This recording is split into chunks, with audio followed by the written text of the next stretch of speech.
Oh, Morning. are you back? I'm back. Literally just out of bed. Morning. 20 past 10. But hey ho, I'm back. Can you see my screen? I can. Fantastic.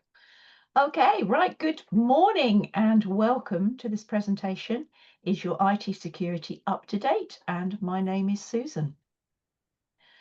So just to give you a little bit of an idea of my background. So I've been a Microsoft trainer for nearly 30 years. And can I just check, Rachel, that you can actually see these bullet I points? can. Yeah. They're Fantastic. flicking through fine. Lovely. Training individuals and primarily going into companies and training staff on Word, Excel, PowerPoint, and so on. I can also provide course development on bespoke courses for specific software, which also I can provide technical authoring, i.e. creating user handouts and so on. And I provide Microsoft 365 support for micro business owners. So this is business founders who need help setting up their IT when they set their business up and then managing it through their business growth. So I'd be very grateful if you just tell me a little bit about yourself. Really, I'd like to know, do you feel knowledgeable about your IT security options, and do you feel you have everything in place for your IT security? Rachel, over to you. Okay. So as you know, I'm Rachel Moore from Rachel Moore Social Media. Um, do you feel knowledgeable about IT security options? Probably not. I think I've probably got the most basic things going on. And do I feel that I have in place all the IT security features available? Definitely not, no. Because generally speaking, I don't understand what they all are. Yeah, okay, fine. Now that's really useful to know, and I don't think you're alone on that in any way. So that's brilliant. Thank you very much. So with that in mind, what I'm going to cover is we're going to talk about password security, two-factor authentication. I want to show you a feature that's available with Microsoft, which is called Personal Vault, just so that you're aware it's available. We'll also talk about when you're connecting to the internet, things to think about for your PC security, and also mobile phone considerations as well when you're thinking about your security. So let's crack straight on, and I want to talk about passwords. So passwords really are the kind of bedrock of your security, and that's where you get started. And you need to make sure that your passwords are difficult for hackers to work out as much as possible. And there's lots of debate about what is the best password to use for an account. What I've been recommended in the past is to use 3-word passwords. So for example, here is a 3-word password: cat, dog, horse. So you can see where the 3 words are, but it's not as easy for somebody to try and work out. If a lot of accounts will ask you to add a number and a special character, and you can just add those at the end. Also, I find that 3-word passwords are much easier to remember. So you can remember the 3 words, and then you've only got to remember the sort of special characters at the end, which most of the time you can remember. And then very importantly, of course, never use the same password twice. So the various M&S breaches that have happened over the years have exposed how many people reuse passwords, and which then, of course, once the hackers have downloaded the data from somewhere like M&S, they can then access your bank accounts, your email accounts, and so on. So you want to make sure that you never use the same password twice. Now, Google Chrome and Microsoft Edge all give you the ability to store these passwords in your browser, which then obviously makes the whole process a lot quicker for you. However, things to think about is if your Google account or your Microsoft account is hacked for any reason, those passwords are all stored with those accounts. And again, the hackers then have access to your passwords. So ideally, you really only want to store passwords in browsers for things that really aren't that important. They're not storing banking information, they're not storing personal data that the hackers want to get hold of. So what you really want to use is a password manager. Yeah. These encrypt your passwords, and you've only got the one password to remember then. And obviously you want to make sure you don't write that down anywhere. Lots of password managers out there to consider. You could go on to which and so on for a recommendation which is the best to use, but there's lots out there. Are there any questions on that? No, that's fine. I use LastPass. Fantastic. Yes, there's Dashlane, there's Keeper, isn't there? There's a lot out there. Okay, that's brilliant. Okay, so passwords, of course, are insufficient on their own. So where you are storing your own personal data or someone else's data, it's very important that you use two-factor authentication. And this adds an additional layer of verification by requesting a code. So I recently had a customer who's has a very old Microsoft account, which had just been being left dormant, but the hackers guessed the password. But because she had two-factor authentication on that account, they couldn't get any further. So we were alerted to it and were able to immediately change the password. Now, two-factor authentication, the codes can be sent as a text message or to email, and you can choose these options if you want to.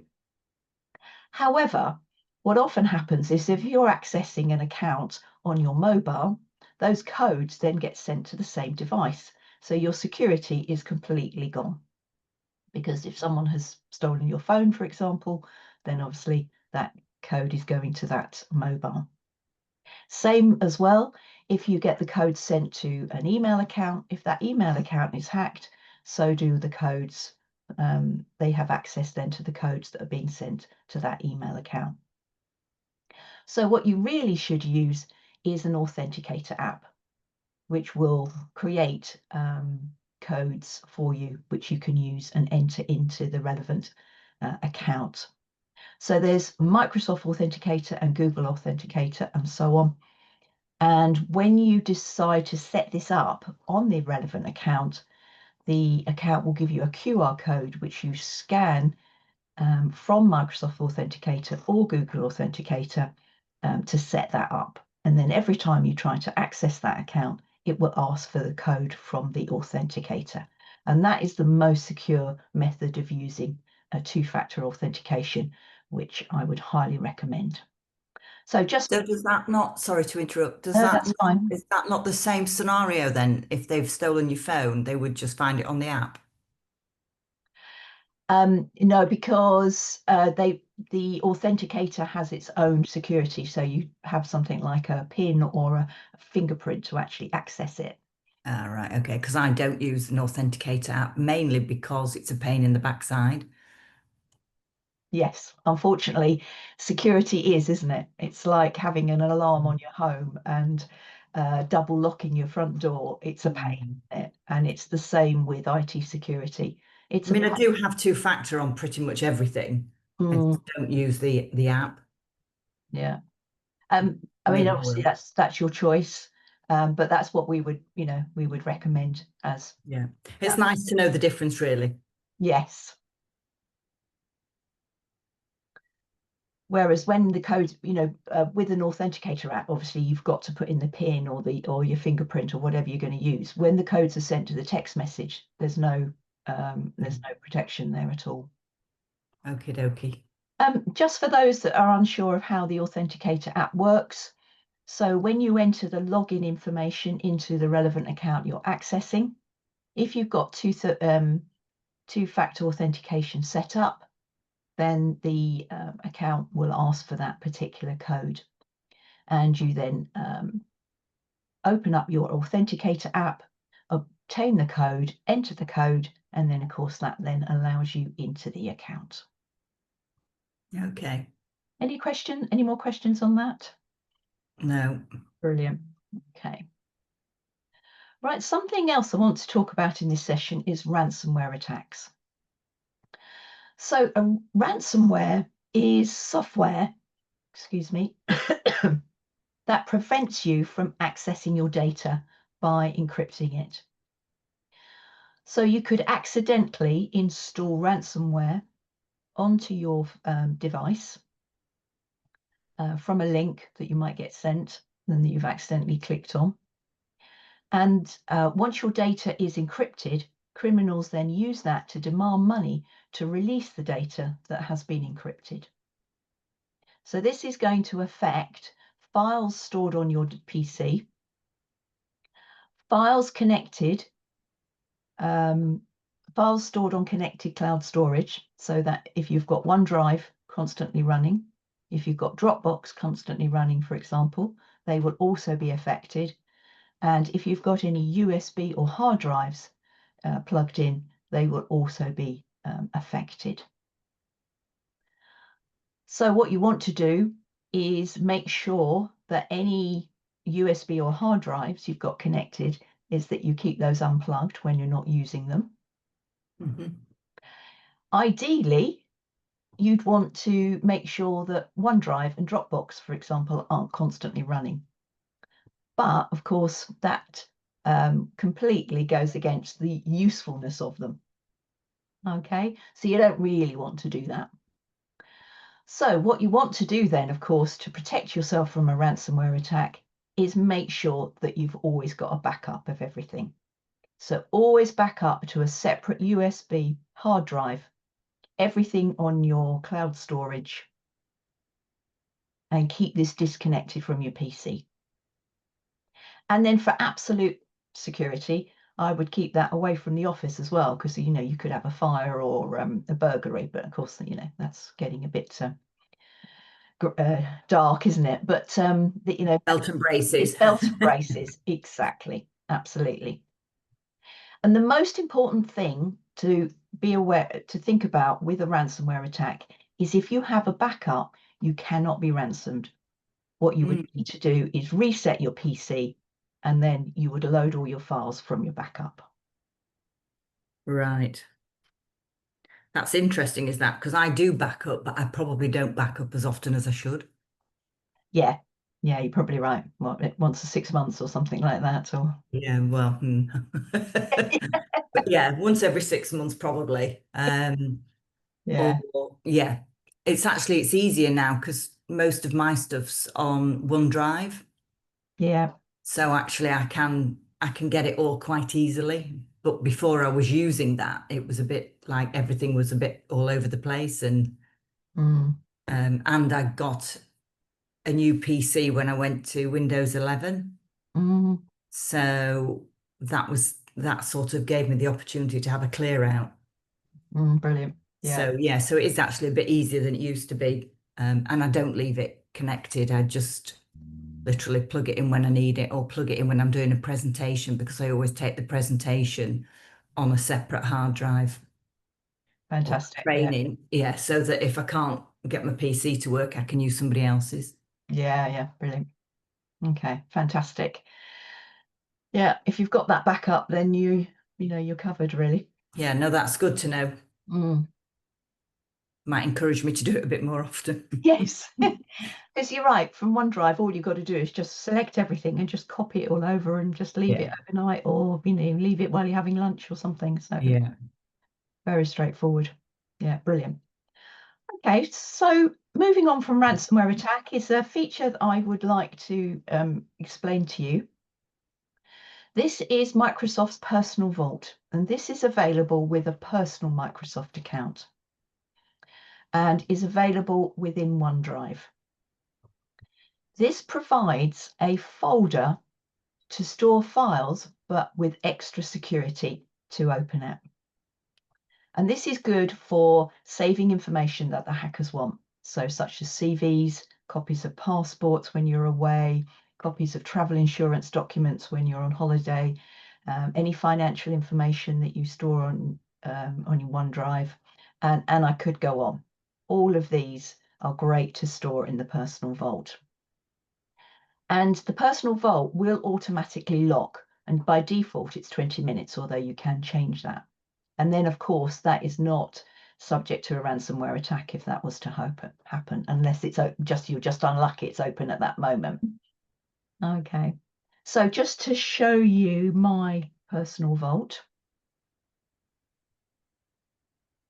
So I've got my personal OneDrive here, and you can see there that I've got a folder called Personal Vault, and it's currently locked. Mhm. If I double click on that, now you won't see this, but I now have to enter in a PIN in order to open that up. And that will then open that up in a separate window. And there you can see at the top there, I'm in OneDrive, personal, Susan personal vault. And you can see I store my CV, my personal accounts, and various other information in there. And That's interesting because I don't use OneDrive, which obviously I say I use Google Drive, but I don't really know the difference between the two, or are they the same? They're just different versions. yes, one is Google's and one is Microsoft's, absolutely. Mm.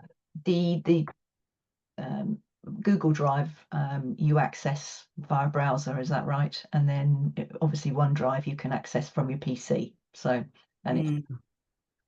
And if I was to switch to OneDrive, because obviously now I've got 365, if I was to change to that, do I need to just start doing everything into OneDrive from now on, or do I transfer everything from Google Drive into OneDrive?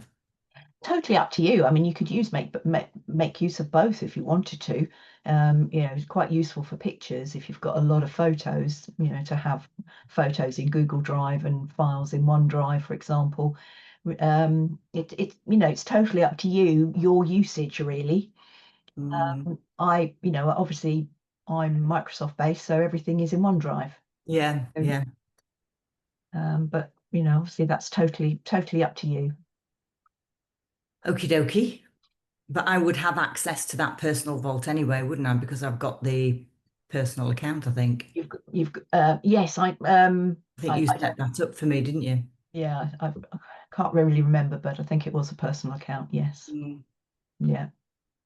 Okay, brilliant. Okay.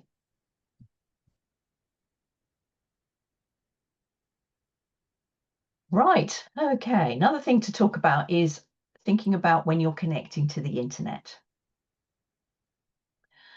So worth considering your security when you're accessing the internet, when you're in a cafe or when you're in a shopping center or you're in an airport and so on. And when you're using open Wi-Fi on trains and so on. Very importantly, don't access banking apps on an open Wi-Fi. Mm. Pretty obvious, really. If you are abroad or in the UK and you're suspicious of any sort of open Wi-Fi, then it's a good idea to use a VPN. So VPN stands for Virtual Private Network, and this gives you a secure and encrypted connection over the internet. And what you basically have is your own tunnel, your own tube that your data travels on, and nobody else can access it. There are lots of companies that provide VPNs out there, and you probably have heard lots of ads for them. And again, you could use which and so on to find out which would be the best one to use. However, from a Microsoft point of view, just wanted to let you know that Edge actually has its own VPN that you could use. So I'll just show you that if I can find. So just going on to that from my personal point of view, I have I can't remember what it is, but I have a VPN Excellent. because purely and simply, if I'm trying to log into a client's LinkedIn account, LinkedIn LinkedIn would flag up if I have a client in Cornwall and I'm trying to log in from Harrogate. They would see that the IP address is not the same, and Mm. it would probably let me log in two or three times, and then it would start having a bit of a hissy fit, basically. So I have to use a VPN for that. But are you saying if I was to log in from Microsoft Edge, that Yeah. wouldn't actually happen? That I don't know because obviously I don't know about LinkedIn and how that works. But it does, it does have a VPN facility. That's interesting, is that? Mm. Okay, thank you. I'll have a little ponder on that one. Okay, so just to show you where you set that up, in Edge, if you go to three dots and settings, and then go to privacy, search and services, and then to security. And if I scroll all the way down to the bottom, you can see there is the option there to turn on Microsoft Edge Secure Network. And that gives you 5 GB of data across that VPN. Okay, Microsoft Edge Secure Network. So I recently had a customer who went abroad, wanted a VPN, and so she used that. Mm, So obviously everything then has to go through Edge. So if you're accessing your email, you need to do that online. If you're accessing any accounts of whatsoever, then you need to do that all via Edge. mm. That's Otherwise, also good to know because sometimes you're out and about and you do need to transfer some money or something, don't you? mm, I try not to unless it's a private, but when we were away, some of the other people that we were with were just transferring money left, right, and centre, and I kept mm, thinking, surely mm, you've that opened yourself up to other people looking into your account and things. did they do that on Wi-Fi? Yeah, Yeah. Mm, open, just wherever they were. mm, I don't know if they had a VPN. I don't know if they were using Microsoft Edge. I don't know. But I remember thinking, because I used to say to them, I'm not doing it until I get back to base where I can go on the private. Uh, yeah, no, no, it's a good idea. Sure. Yeah, makes sense. Interesting. Thank you. That's no pleasure. Another thing to think about as well is people connecting to the internet from your own Wi-Fi when at home. When you have visitors to your house, do you give people access the Wi-Fi password? Always, because they have workshops. Yeah, right. Okay, so what you want to do then is set up a guest Wi-Fi on your router, Okay. and then you have a different password for that, and then they don't have access to your home network. Okie dokie. Yeah, that's a good one. So obviously that's something we can help you set up. Or there are lots of people out there to be able to set that up for you. Also, I've heard, not that I'm aware of it, but I've heard that there are some broadband companies who provide routers that will actually do that as part of the setup. And it's I actually, was just wondering if I spoke to my provider if they do that. yeah, Yeah. yeah, they would be able to tell you how to do it. Absolutely. Okay. Yeah. And then always give your guests access That to that one. Yeah. Wi-Fi, not your home one.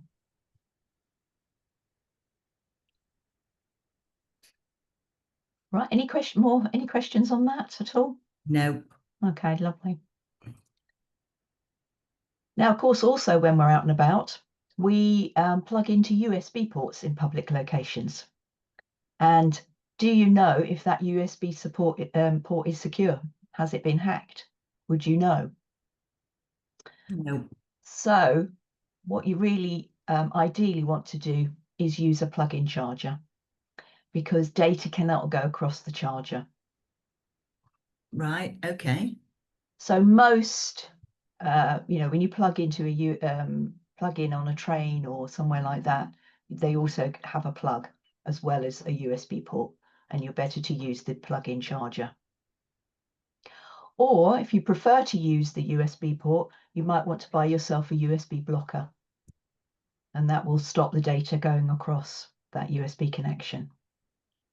So I suppose does that work the other way as well? Because I know sometimes if I go into businesses, maybe a certain type of business or even a university or college, sometimes they don't want you to use your USB in case you've been hacked or got any malware on there.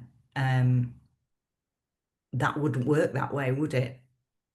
No, this is just where we're charging up a phone Charging a phone. or a, or a PC or something like that. This Yeah, is what, okay, got that. Thank you. yeah. Just be aware that I've been told on numerous occasions that these US blockers do reduce fast charging. Mm, So that's where your plug-in is usually the better option. right, okay. Plug-in charger.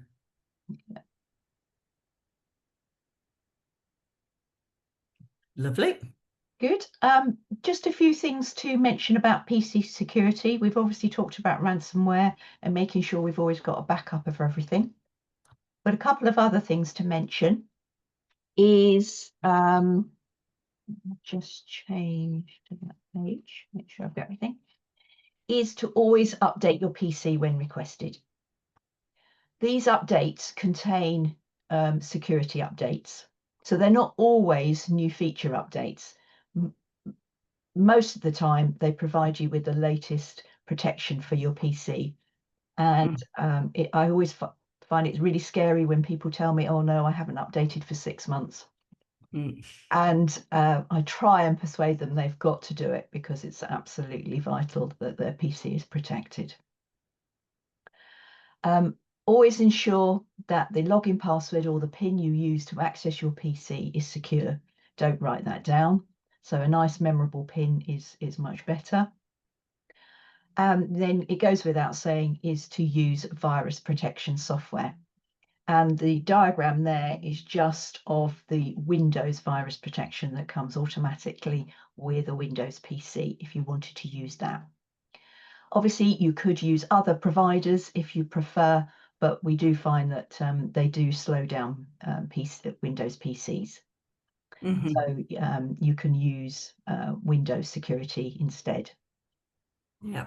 Okay. Also, save everything to cloud storage. So don't store anything on the PC, just in case anything happens to the PC. At least you've got it all in the cloud. And then obviously we've now talked about backups. You'll have it on your backup as well.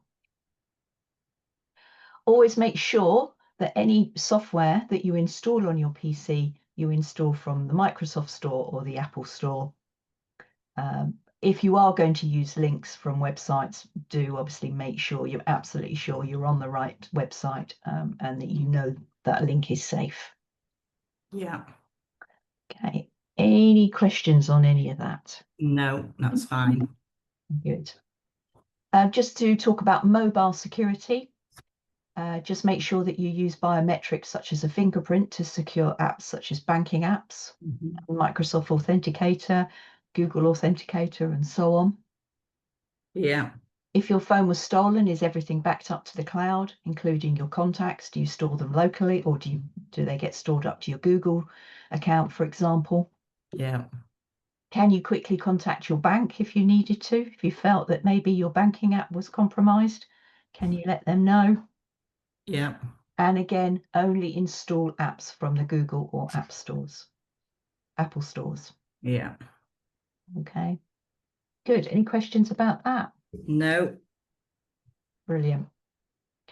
Okay, so in conclusion, unfortunately, criminals are constantly inventing new methods to make money or disrupt business. Unfortunately, it's just the same as we protect our houses.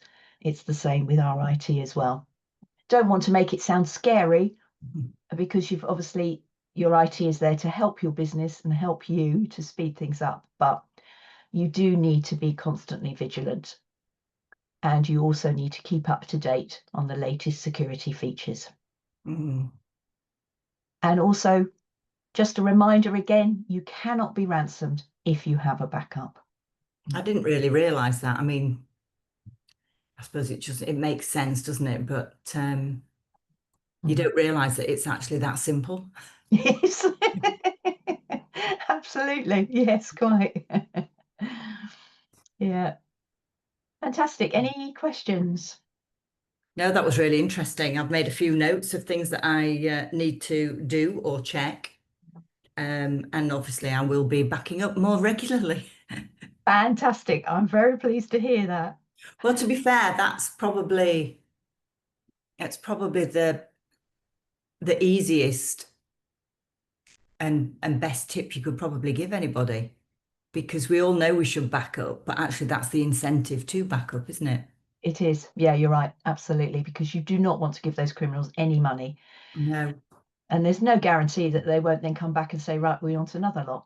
Yeah, exactly. And I hadn't realized it was that simple to stop them. So yeah, I'll be backing up much more regularly now. Yeah, brilliant. Okay, fantastic. All right, just to finish off then, just a little bit about my services. Yeah. So I provide Microsoft 365 support and training, on-hand support for your software, and you can update your skills with online training courses, and monthly packages are available.